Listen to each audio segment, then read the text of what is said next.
Welcome back to the Tournament Center. I'm Randy Buehler. I'm here with Brian David Marshall. We just finished watching the second draft of Pro Tour-Geneva, starting to get a sense of what matters, what does planar chaos do to the format.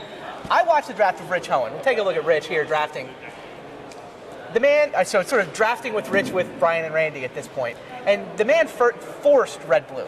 First pick, Cole Stoker. I love that. You like it? I love that. I have not first picked a Cole Stoker. First pick Cole Stoker definitely means you're going red-blue, and you want to empty the Warrens and grape shots and morphs. He goes Cole Stoker, Fledgling Machor, grape shot, Cannonade, grape shot, Crook Hall Transmuter. So yeah, he's pretty much in red-blue. Goes sort of as you'd expect through time spiral. I mean, he's probably done this 1,000 times and recorded it 50 times. So then you get to planar chaos. What is he hoping for? I mean, we'll show you the card he's hoping for. Sting Scourger, yeah? I mean, maybe Shaper Parasite if he's red-blue. Which one's better? I think I like Shaper Parasite better. I think this is the reason you want to be red-blue.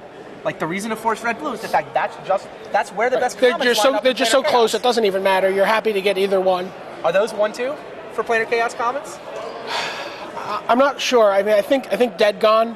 1, 2, 3? 1, 2, 3, certainly. Sting Scourger, Shaper Parasite? Yes, absolutely. I think I agree with you. And that's red-blue. That's what Rich forced. He opened up his pack, and he got the Parasite.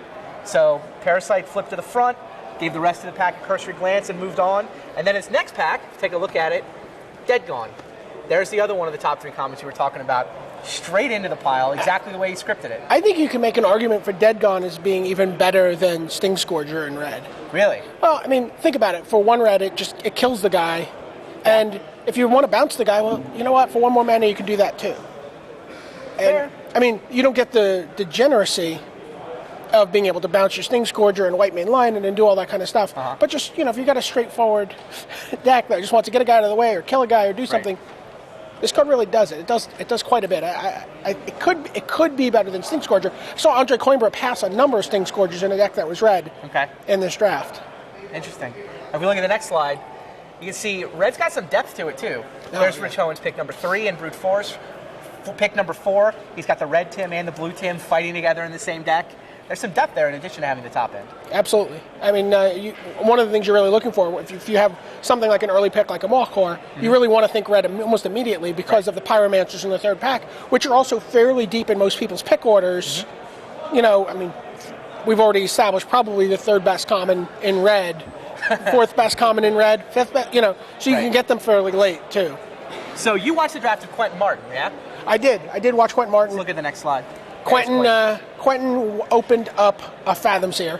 Okay. Another one of my favorite cards, his favorite card, everyone's favorite card, It's a morph, it's an incredible combat trick, and it draws you 2 cards. You're still proud of calling Fathom Seer over the looter before anybody else. Yeah. I've passed Psionic Blast for Fathom Seer. Wow. And it's probably not correct, but you have to do things for the ones you love. You have to show them something every now and then. And I felt like I needed to do that for Fathom Seer. Fair enough. Now, what did Quentin draft? Quentin drafted blue-green. Blue-green, okay. And it was kind of interesting. He was talking about how blue-green has changed a little bit with the introduction of Planar Chaos. Definitely. Where there's 1 pack fewer of mana fixers. I mean, you do have Evolution Charm, but it's not quite. He feels like it's just not enough. And so you've got to take Search for Tomorrow. You've got to take this card. You've got to take. He took Search for Tomorrow first in the 2nd pack. Oh, in the second pack. He took Fathom Seer first. That'll work. He had a really interesting pick in the 3rd pack. Okay. When he opened his Planar Chaos pack. Now he's blue-green. He has 2 Fathom Seers. He knows he's going to get Sentinel Wood Readers fairly late in the draft because that's how they've been going this weekend so far. And he opens up his pack, and there's a Shaper Parasite.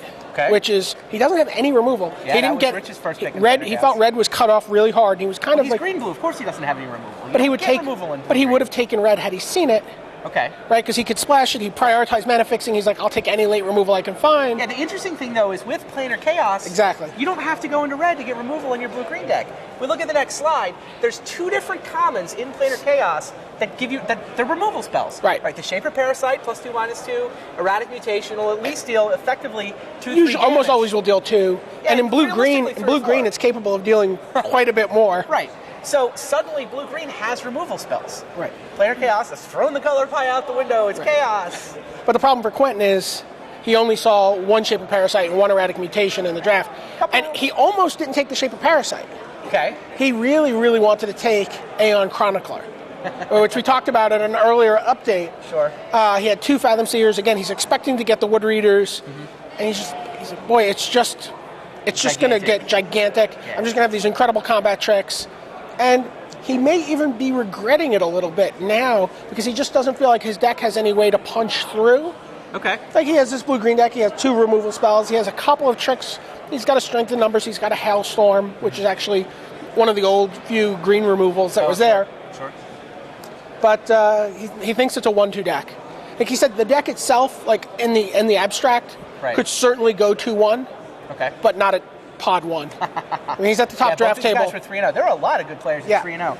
If you look at the list of players with 3-0 records right now, you've got Rob Dougherty, the Hall of Famer. Wow, Rich Hoaen, way to go, Rob. Carlos Romal, former world champion. Andre Coimbra, Kenji Samura, another player of the year. Luis Scott Vargas. Sure, U.S. national team. Quentin Martin. Takuya Osawa, the Prague champ, making another run. Sadajpour, Umans, John Sittner, Willie Edel, 3-0 again. Adam Chambers, Osip Levinovich, John Sunny. Just a ton of names at the top of the standings right now. One name not at the top of the standings right now. Let's go back to Frank Karsten. We talked about Karsten. Frank. We gave him some props in his match. You know, he was keeping his notes and everything. One thing that Frank Karsten did not do that he should have done is when he got that ruling on Muckdrub, he should have called the head judge. Because if you flip to it, Muckdrub, in fact, cannot steal the target of a momentary blink. And if you don't control it, you can't use Muckdrub to change something to an illegal target. That was not the ruling that Karsten got. The ruling Karsten got was Muckdrub grabs the momentary blink and then fizzles hijacks it, but then can't keep it, and it's countered. I honestly think that may have cost him the game.